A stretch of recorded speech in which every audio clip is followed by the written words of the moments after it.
Welcome to The Quiet Truth, where a couple of lay Catholics take on the secular culture.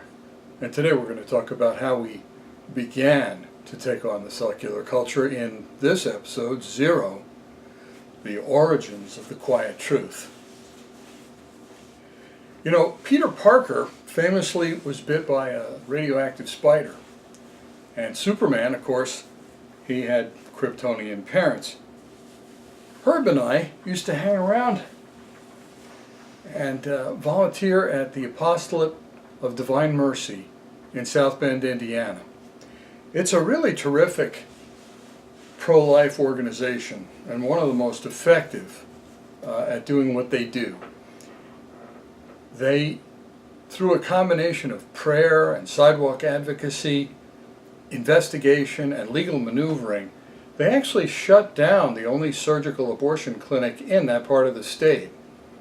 And then they've been having great success blocking some people who are trying to start it up again. Now, the executive director of the apostolate, Sean Sullivan, used to always say that when he took care of the abortion problem, that he was going to move on and take on the secular culture, which he called the culture of death. He understood that you can't kill the Hydra by cutting off one of its heads. And abortion didn't just spring up overnight. See, the truth is that millions of Catholics and other Christians didn't wake up one morning fully catechized and full of common sense and say, I know what we need. We need more women's health care. And what women's health care needs is murdering millions of unborn infants in the womb. No, you don't get there without a whole lot of nonsensical and evil assumptions. And it's not entirely their fault.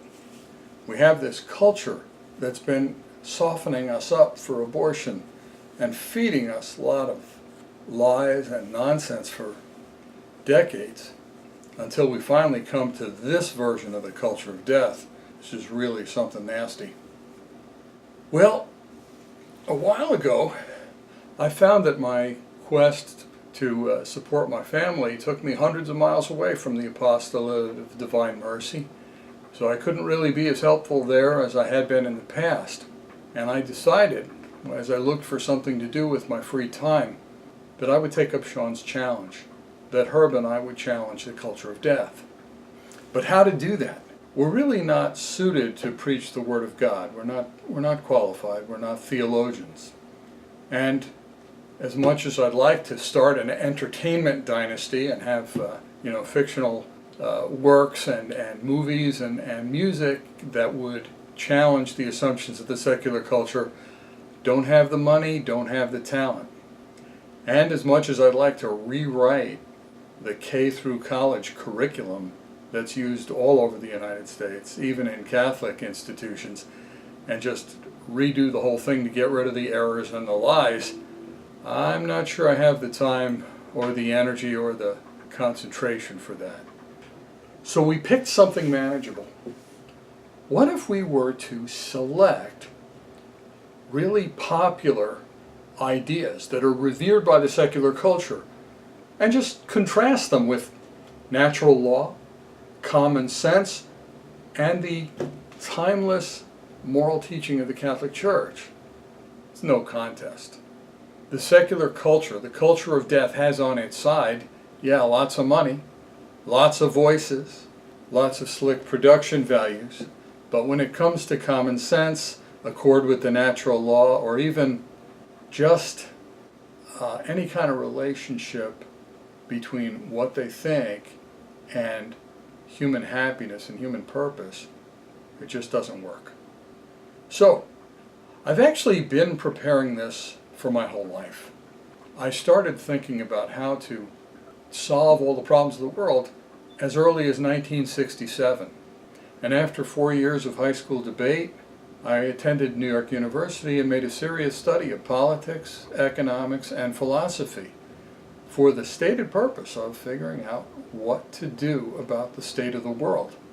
And I concluded that a lot of the people who believed that they had some of the answers were lawyers. So I became a lawyer, and I practiced poverty law and civil rights law for 24 years. Doing that, of course, convinced me that that's not the answer. Oh, you may do some good things every once in a while, but that's not the answer to the problems of the world. After that, I became an educator and a Catholic educator. And I found out something about how timidly the faith is taught in our Catholic institutions.